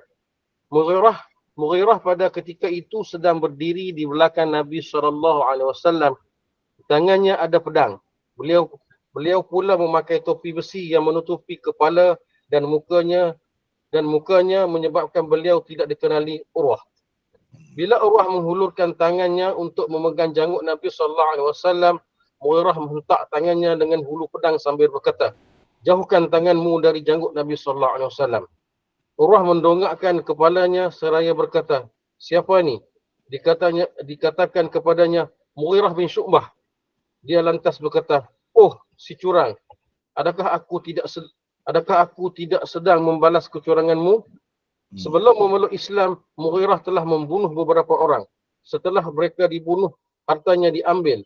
Kemudian Urwah lari ke Madinah dan memeluk agama Islam. Urwah sedang berusaha membalas dendam terhadap Mughirah. Itulah ceritanya. Jadi orang Arab ni kadang-kadang dia nak bermesra kan. Mana gurauan cara dia. Kadang-kadang orang ada janggut dia pegang dia usap janggut begitu. Di satu segi nampak mesra, di satu segi nampak macam gurauan. Tapi di satu segi satu penghinaan juga. Macam pegang kepala lah. Kalau pegang kepala budak tu kita tak rasa apa pun. Satu penghinaan. Tapi kalau pegang kepala orang tua, bahasa lain pula. Jadi begitulah Mughirah bin Syu'bah ni dia berasa macam penghinaan. Sebab itu dia tidak biarkan. Padahal dalam masyarakat Arab, kalau di kalangan sahabat-sahabat biasa. Biasa sebenarnya pegang sambil gosok janggut dia itu mesra. Menunjukkan mesra. Ya. Seterusnya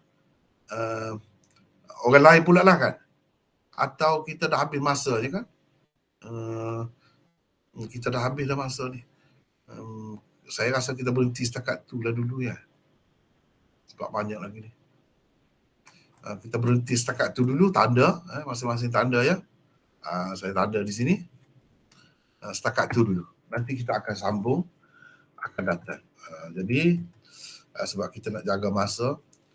Lepas tu, ni sesi soal jawab apa-apa yang tak puas hati setakat yang kita pelajari hari ini daripada pelajaran yang pertama Sahih Bukhari dan yang pertama itu Jami' Tirmizi dan yang kedua ni iaitu Sahih Bukhari jilid yang kedua. Silakan kita masa bertanya. Assalamualaikum Maulana. Waalaikumsalam warahmatullahi. Silakan. Nak tanya berkaitan dengan hadithul if. Kesimpulan daripada pembincangan ni, kita setuju bahawa peristiwa ni sebenarnya tak berlaku. Jadi soalan saya, siapakah mufassir pertama yang mengaitkan ayat sebelah dalam surah An-Nur dengan peristiwa ni? Soalan 2, tafsir ayat 22 dalam surah yang sama pula sering dikaitkan dengan teguran Allah Subhanahu Wa Taala kepada Abu Bakar mengenai keputusannya untuk menghentikan sedekah kepada Mistah. Jadi adakah orang sama juga yang mengaitkan kisah ini dengan peristiwa Al-Ifki? Dan apakah asbab nuzul yang sebenar turunnya ayat 22 surah An-Nur ini. Ya, ya. Terima kasih Maulana. Sama. Ya, gini. Yang pertamanya, kalau kita belajar usul tafsir, khususnya Al-Fawzul Kabir, Syah Waliullah, dia sebut makna-makna Al-Quran ni dia ada makna awalinya, makna asalnya. Makna-makna itu sebenarnya kita boleh faham. Kebanyakan ayatnya kita boleh faham walaupun tanpa dibantu oleh riwayat-riwayat yang dikaitkan sebagai asbabun nuzulnya. Itu yang pertama. Yang kedua, barulah kita pergi kepada asbabun nuzul. Kemudian asbabun nuzul tu pula banyak pula. Kadang-kadang satu ayat tu disebutkan beberapa sebabnya. Jadi ada kaedahnya yang tersendiri berkenaan dengan mengaitkan sesuatu ayat dengan sesuatu peristiwa ni, dia ada panjang detailnya, perbincangannya. Itu yang pertama. Yang kedua, siapa orang yang mula-mula? Maknanya kalau kita tengok Imam Bukhari dah ada dalam kitab dia. Dan dalam kitab-kitab lain pada masa tu pun ada. Jadi kitab-kitab tafsir apa semua ni lebih kurang pada masa tu lah adanya. Jadi ketika itu sudah tersebar dah hadis-hadis seperti ini. Sudah tersebar dah. Jadi tidak pelik lah kalau mereka mengaitkan dengan ayat-ayat itu dengan peristiwa ni, sebab hadis ni sudah tersebar. Tapi sudah tersebar pun kalau kita perhatikan, bukanlah terus di zaman Nabi SAW tu, tidak. Di zaman pembukuan kitab-kitab. Itu kalau kita tengok Imam Bukhari tahun berapa? Jadi sekitar-sekitar itulah, itu di peringkat awal tu. Jadi mana ahli-ahli tafsir, mana-mana yang ada sebut, saya tidak pasti lagi, kena cek dulu siapa yang betul-betul mula-mula kalau ahli tafsir yang mengaitkan. Tapi kalau kita tengok kepada riwayat-riwayat ini telah wujud di dalam kitab-kitab mutaqaddimin seperti Imam Bukhari ni, maknanya di peringkat awal lagi dah ada, tersebar dah cerita ni. Di peringkat awal lagi. Maknanya kalau kita perhatikan berdasarkan sanad dia, Zuhri lah yang mula-mula menyebarkan cerita ni. Kalau berdasarkan riwayat Bukhari tu, dialah ambil daripada beberapa orang tabi'in. Gitu cerita. Dikatakan begitulah. Yang sebenarnya wallahu a'lam, begitu.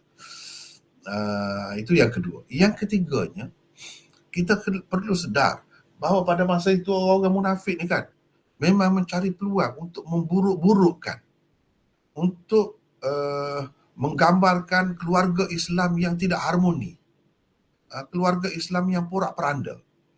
Jadi tidak pelik kalau fitnah terhadap Rasulullah sendiri, terhadap isterinya ataupun orang-orang lain, orang-orang Islam lain telah berlaku pada masa itu. Sebab itu kalau kita tengok cerita hadithul ifk ni, sebenarnya di dalam kitab-kitab hadis ia tidak khusus, tidak berkait dengan Aisyah saja. Beberapa orang isteri Nabi SAW yang lain juga dikaitkan. Tetapi tidak pernah pula orang mengaitkan peristiwa mereka itu dengan ayat-ayat tadi. Sebab apa? Sebabnya hadis ini ada dalam Bukhari. Itu yang menariknya. Di dalam kitab-kitab hadis yang utama ada. Kemudian disebutkan dengan jelas dalam hadis itu berkaitan ayat dengan peristiwa. Jadi nampak hiduplah lebih ketara Aisyah tu. Padahalnya banyak lagi orang-orang lain pun yang dituduh pada masa itu. Jadi kalau kita tidak kaitkan dengan Aisyah, boleh saja kita kaitkan dengan peristiwa mana-mana pun. Jadi maksud ayat itu ada berlaku begitu dalam masyarakat Islam di zaman Nabi. Dan ada orang yang bertindak tak mahu bagi kepada keluarga dia yang selama ni dia berbudi, dia buat baik, dia beri sedekah dan sebagainya. Mereka tak bagi, tak mahu lagi selepas itu. Jadi tidak mesti Abu Bakar sebenarnya. Orang lain boleh berlaku. Sebagaimana berlaku kepada orang lain, akan ada lah keadaan-keadaan seperti itu. Akan ada. Tak mesti dengan Mistah kalau dengan siapa. Akan ada suasana seperti itu. Jadi ayat-ayat itu boleh dikaitkan dengan siapa-siapa saja. Tidak khusus dengan Aisyah. Bahkan orang-orang lain pun, maksudnya orang Islam tu jangan mudah terpengaruh dengan diayat, dengan fitnah-fitnah seperti itu. Apalagi kalau terhadap sahabat-sahabat besar. Kalau orang lain pun tak boleh.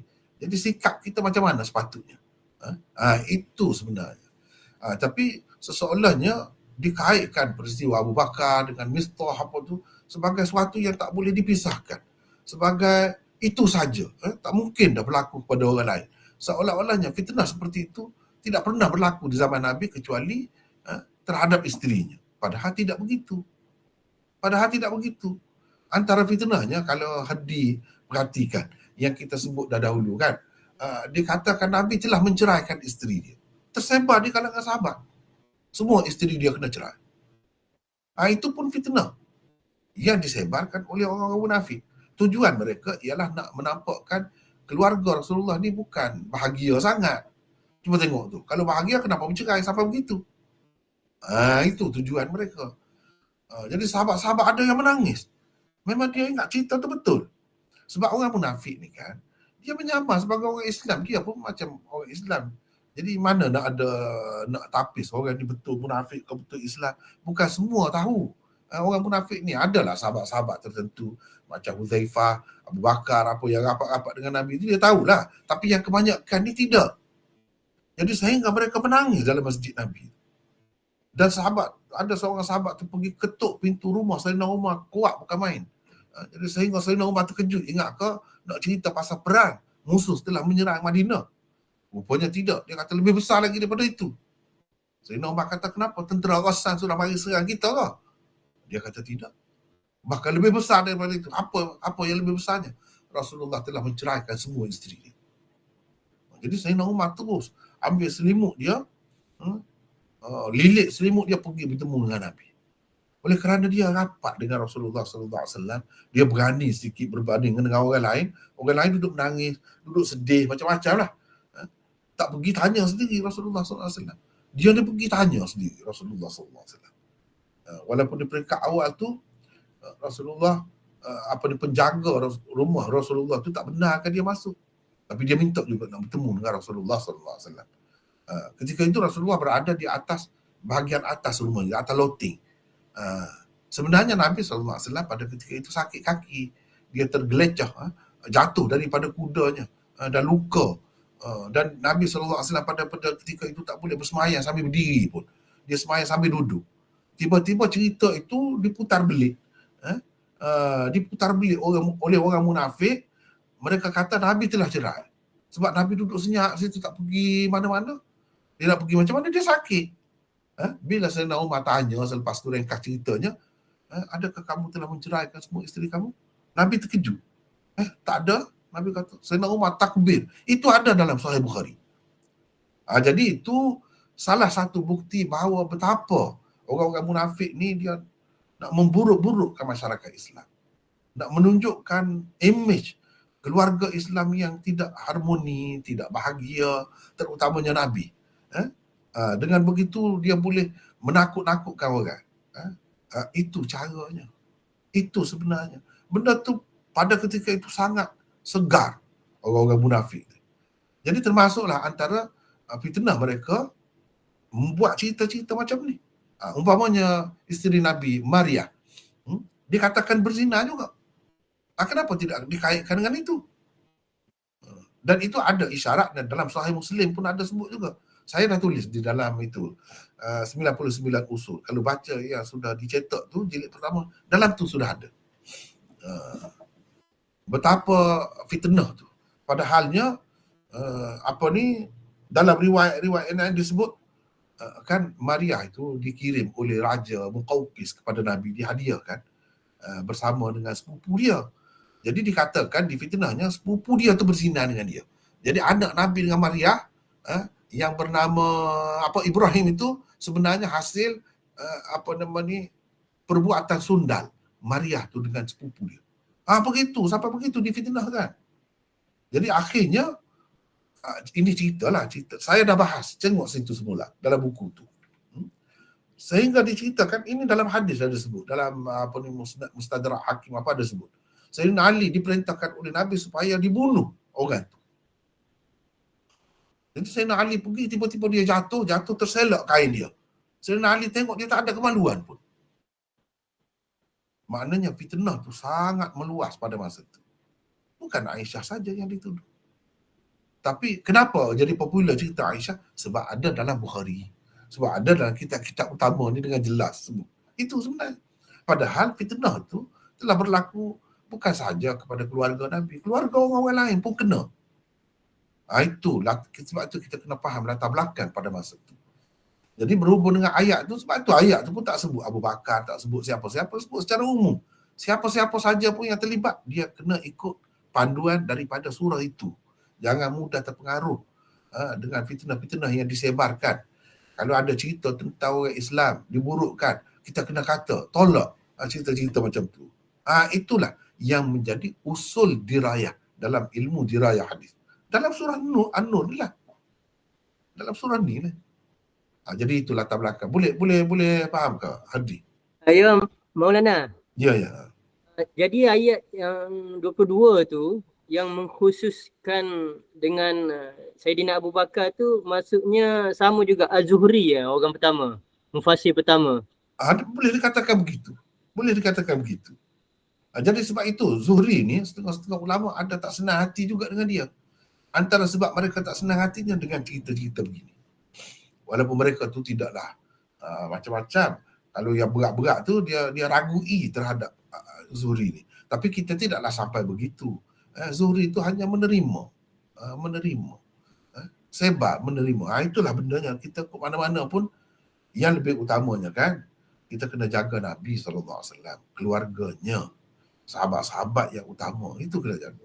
Adapun dari segi riwayat ni dia mungkin tersilap, salah sana sini, salah faham. Seperti sahabat itu. Bila orang sebar kata Nabi menceraikan isteri dia terpengaruh sampai menangis. Maknanya dia percayalah tu. Maknanya sahabat boleh tersalah. Faham?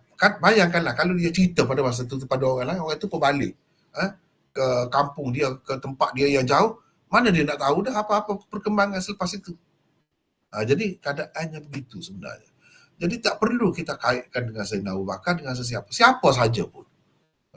Kena ikut panduan di dalam surah tu. Itu maksudnya.